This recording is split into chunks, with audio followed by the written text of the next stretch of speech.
is Trump 2024 senior advisor Danielle Alvarez. Danielle, good to see you. Thanks for being with me. So, I think back to when Trump was in the White House, and you had Democrats who were complaining and crying about kids in cages or family separation. But here we have at least 32,000. Some have said it's up to 200,000 kids who have gone missing. And there's not one mention of these kids and their plight at the DNC. And I guess I wonder, what's happened to them? Are they the subjects of sex trafficking or forced labor? What's going on here? It's absolutely possible, and it's incredibly disgraceful as a Hispanic American. What is occurring at the border is inhumane.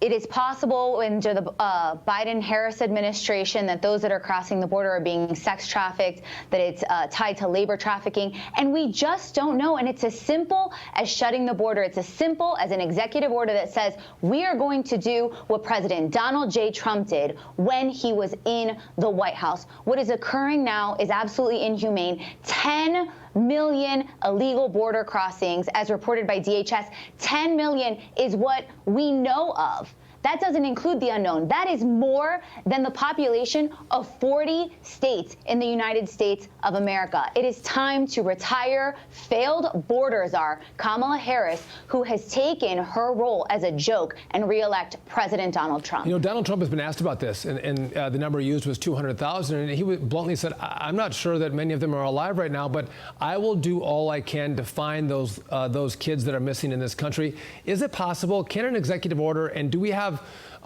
the know-how and grit to find these kids and bring them back to safety? That's the goal of President Trump on day one.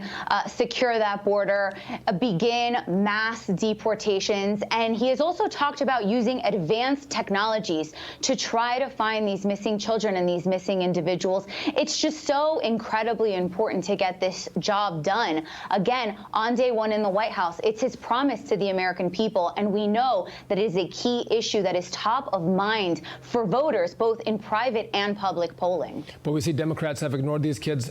President Trump has promised to go find them and bring them to safety. Two very stark differences in the campaigns. Let's move to this. The migrant crisis is crippling the economy. And despite what Elizabeth Warren says, somebody's got to pay for it. And that somebody, well, it's you, the taxpayer. The state of Washington spending almost $3 billion a year for millions of migrants to receive food stamps from the federal government. And that's pennies compared to what the country spends as a whole.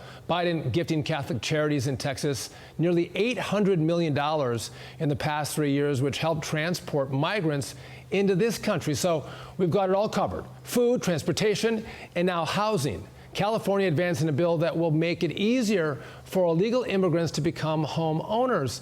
And so, Danielle, I guess there used to be a time in America where we invited people into this country and said, you know what, if you come in, you can't pull off the public system. You got to be able to care for yourself, whether it's through your family or from a job that you have. But we don't want to bring you in and pull off the taxpayer.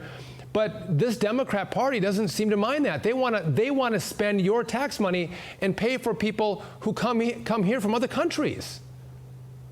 It's absolutely bankrupting our country. It's one of the things that President Trump talks about. We know that those top two issues are immigration and the economy and inflation. And again, this illegal immigrant crisis is bankrupting our country. It's an absolute disaster. It's a rise in migrant crime. We know that jobs, when these jobs reports come out, are going a lot to foreign workers, notwithstanding the revision yesterday where the Biden-Harris administration had claimed to create an additional 1 million jobs that simply do not exist. I mean, everything they touch has been an unmitigated disaster, and it's hurting our country. It hurts my family. It hurts your family. You think about the services that then don't go to veterans, that then don't go to the Black community, that then don't go to deserving American citizens. And by the way, part of that is all part of a plan. We had a great ruling in the Arizona Supreme Court to prevent non-citizens from voting. It's something with this open border crisis that Kamala Harris and the Democrats want to change the fabric of our nation, to remain in power. That is their goal. But the RNC and the Donald Trump campaign just had a great ruling in Arizona that will prevent non-citizens from voting. It appears that the Democrat Party thinks that if they open up the borders and offer a lot of money to illegal migrants, they're going to get a lot of Hispanic votes. this November. But the reverse is true. It seems like in the polling, Donald Trump is doing very well, whether it's 40%, 45%. He's polling very well with the community. And if that sticks, very tough for Democrats to win states like Arizona and Nevada and Georgia. Danielle Alvarez, thank you for being with us, and I appreciate your insight. Thank you for having me. You're welcome.